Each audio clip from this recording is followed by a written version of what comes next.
अगर आप भी श्री कृष्ण के बचपन के घर को देखना चाहते हैं तो नंद महल गोकुल के बारे में जान लीजिए।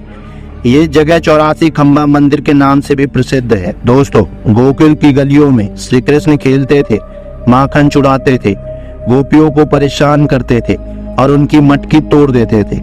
ऐसे किस्से हम बचपन से ही सुनते आ रहे हैं। श्री कृष्ण से जुड़ी कथाओं को हिंदू धर्म में बहुत महत्व दिया जाता है। जहाँ भी श्री कृष्ण से जुड़े मंदिरों की बात आती है तो मथुरा का द्वारिकाधीश मंदिर और वृंदावन का बांके बिहारी मंदिर सबसे ऊपर आता है। लेकिन क्या आप जानते हैं, श्री कृष्ण के बचपन से जुड़ा एक मंदिर बहुत प्रसिद्ध है। ये है गोकुल का नंद भवन मंदिर, जिसे 84 खंबा मंदिर भी कहा जाता है। गोकुल का ये प्रसिद्ध श्री कृष्ण मंदिर कई टूरिस्ट और श्रद्धालुओं को अपनी ओर आकर्षित करता है। जिस तरह मथुरा के द्वारिकाधीश मंदिर और वृंदावन के बांके बिहारी मंदिर में जाने के लिए तंग गलियों से गुजरना पड़ता है, उसी तरह गोकुल के इस मंदिर का रास्ता भी है। इस मंदिर के पास एक यशोदा भवन भी है। माना जाता है कि इस भवन में बलराम के जन्म के बाद यशोदा माँ कुछ समय के लिए रही थी। मान्यता है कि इस मंदिर में भगवान श्री कृष्ण का बचपन बीता था। नंद बाबा और माँ यशोदा के साथ श्री कृष्ण इसी घर में रहा करते थे जब वासुदेव और देवकी को कंस ने बंदी बना लिया था। इस मंदिर में कृष्ण का बाल रूप मौजूद है। यहाँ कई मूर्तियां रखी हुई हैं, जिसमें से एक मूर्ति के बारे में कहा जाता है कि वो जमीन से अपने आप निकली थी। इस मंदिर के पास ही एक गौशाला भी है। इस मंदिर को नंद भवन, नंद महल और 84 खंबा मंदिर जैसे कई नामों से जाना जाता है। इस मंदिर का नाम 84 खंबा मंदिर इसलिए रखा गया क्योंकि ये 84 खंभों पर टिका हुआ है। मंदिर की दीवारें कृष्ण और तस्वीरों और पेंटिंग से भरी हुई है। कृष्ण के बचपन से जुड़ी कई किस्से इन दीवारों के जरिए आप देख सकते हैं। वहां जाकर रोज मंदिर आने वाले लोगों से अगर आप पूछेंगे तो इस मंदिर से जुड़ी अलग अलग मान्यताएं सामने आएंगी। नंद बाबा के मंदिर से जुड़ी एक कहानी बताई जाती है, जिसमें कहा गया है कि भगवान श्री कृष्ण अपने माता पिता को 4 धाम की यात्रा का सुख गोकुल में ही देना चाहते थे। इसीलिए उन्होंने भगवान विश्वकर्मा से कहा था कि वो उनको घर में 84 खंबे लगा दे। इस पर विश्वकर्मा जी ने कहा था कि इन खंभों को कलयुग में कोई गिन नहीं पाएगा। इसीलिए ये मान्यता चली आ रही है कि अगर आप इस मंदिर के दर्शन करेंगे और यहाँ पर आपको 4 धाम की यात्रा का फल मिलेगा।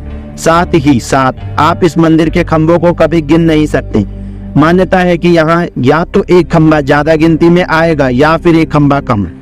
अब आप सोचेंगे कि आखिर इस मंदिर में 84 खंभे ही क्यों है, तो इसका जवाब भी उन पौराणिक कथाओं में मिलता है जो इस मंदिर की स्थापना के बारे में बताती हैं। मान्यता के अनुसार क्योंकि हिंदू धर्म में 84 लाख वर्णों का जिक्र है, जिनसे होकर गुजरने के बाद इंसान को मनुष्य रूप मिलता है, इसीलिए इस मंदिर में 84 खंभे लगाए गए हैं जो पूरे संसार में मौजूद जीवन के बारे में बताते हैं। गोकुल अगर आप जा रहे हैं तो एक बात का ध्यान रखना बहुत जरूरी है। यहाँ पर आपको कई गाइड, फर्जी पंडित आदि मिल जाएंगे जो ये दावा करेंगे कि आपको पूरा गोकुल ठीक से घुमा देंगे, लेकिन ऐसा नहीं है। ये बस एक इंसान से दूसरे इंसान तक आपको लेकर जाएंगे और हर किसी को आपको पैसे देने होंगे। अगर आप पैसे नहीं देते हैं तो वो आपसे झगड़ा करने की कोशिश भी करेंगे। ऐसे टूरिस्ट ट्रैप से आपको हमेशा बचकर रहना है। गोकुल बहुत बड़ा शहर नहीं है और इसीलिए आपको ऐसे किसी गाइड की जरूरत नहीं है। आप पूरी सावधानी से जांच पड़ताल के बाद खुद ही इसे पूरी अच्छी तरीके से घूम सकते हैं। ऐसे ही सतर्कता मथुरा और वृंदावन के घूमने के समय भी बरते। मुगल काल में सन 1634 ईस्वी में सम्राट शाहजहां ने इसी वन में 4 शेरों का शिकार किया था। 1018 ईस्वी में महमूद गजनवी ने महावन में आक्रमण कर 84 खंबा यानी नंद भवन को नष्ट कर दिया था। इसके बाद से यह अपने पुराने स्वरूप को प्राप्त नहीं कर सका। 84 खंबा मंदिर से पूर्व दिशा में कुछ ही दूर यमुना जी के तट पर ब्रह्मांड घाट नाम का रमणीक स्थल है। यहाँ बहुत सुंदर पक्के घाट है। चारों ओर सुरमय वृक्षावली उद्यान एवं एक संस्कृत पाठशाला है। यहीं से कुछ दूर लता बलरियों के बीच मनोहारी चिंताहरण शिव के दर्शन है। मंदिर के प्रांगण में एक विशाल बरगद का पेड़ है। मंदिर में आने वाले भक्त इसकी शाखाओं पर रंग बिरंगे रिबन बांधते हैं, इस विश्वास के साथ कि इससे उन्हें सौभाग्य और समृद्धि मिलती है।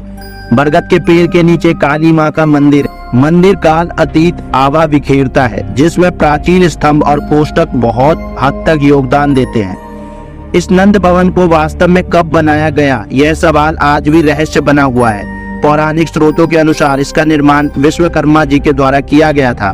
बाद के वर्षों में इसे ध्वस्त भी किया गया, लेकिन उसी सामग्री का उपयोग करके इसे फिर से बनाया भी गया। नंद भवन गोकुल शहर में स्थित है, जो उत्तर प्रदेश के मथुरा जिले में स्थित है। एक धार्मिक संरचना होने के कारण आप इसे पूरे साल देख सकते हैं। हालांकि आपको इस बात पर विचार करना चाहिए कि गर्मियों या सर्दियों के दौरान यहाँ जाना है या नहीं। गर्मियों के दौरान यहाँ बहुत गर्मी हो सकती है। औसत तापमान 44 डिग्री सेल्सियस होता है। गर्मी कई पर्यटकों के लिए एक बड़ी बाधा बन जाती है। दोस्तों, आपको नंद भवन के बारे में इस रहस्यमय तथ्यों को जानकर कैसा लगा है? वीडियो अगर पसंद आया है तो वीडियो को लाइक जरूर कीजिए और चैनल को सब्सक्राइब जरूर कीजिए।